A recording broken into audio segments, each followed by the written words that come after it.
بسم اللہ الرحمن الرحیم۔ ناظرین، آج کا پہلا ولاگ پیج 546 معارف القرآن جلد اول سورۃ البقرہ نمبر 2 اور آیت نمبر 2 to 8۔ ہیڈنگ ہے مسائل متعلقہ آیت از بیان القرآن۔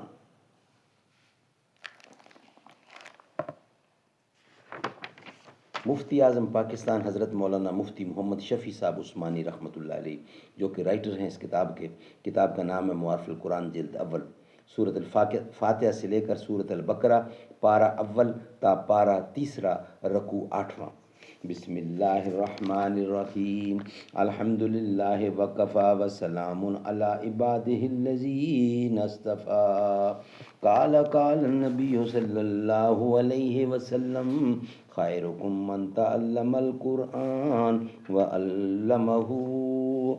بہترین لوگ وہ ہیں جو خود بھی قرآن پڑھیں، دوسروں کو پڑھائیں، سکھائیں اور لکھائیں۔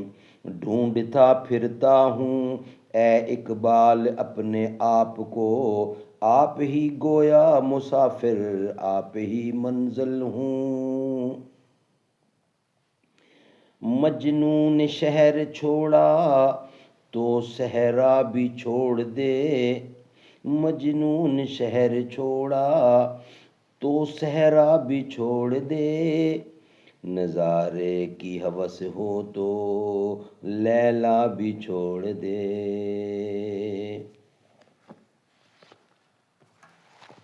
مسائل متعلقہ آیت از بیان القرآن۔ اگر غلبہ شہوت سے حالت حیض میں صحبت ہو گئی تو خود توبہ کرنا واجب ہے، اور کچھ خیرات بھی دے دے تو زیادہ بہتر ہے۔ نمبر 2، پیچھے کے موقع میں اپنی بیوی سے بھی صحبت کرنا حرام ہے۔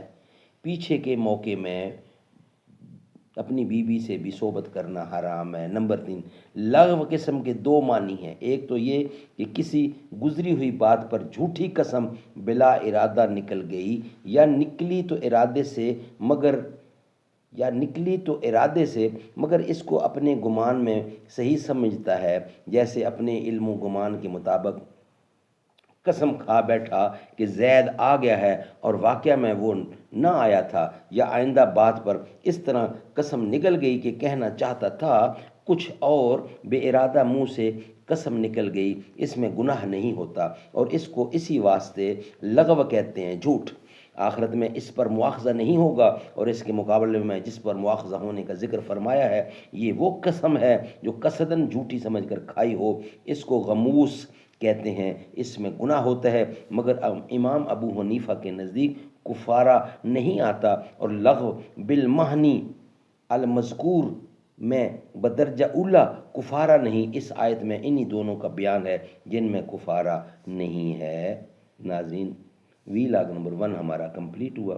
انشاءاللہ آپ سے ملاقات ہوگی ویلاگ نمبر 2 کے ساتھ۔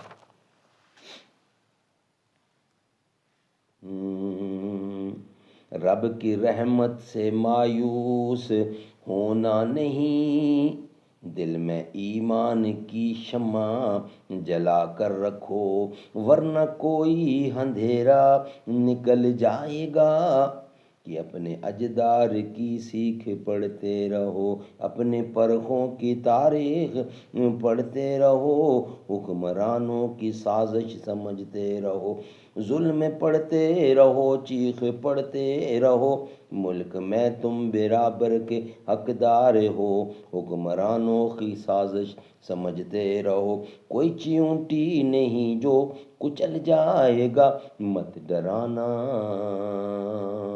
مت سمجھنا ڈرانے سے ڈر جائیں گے، رب کی رحمت سے مایوس ہونا نہیں۔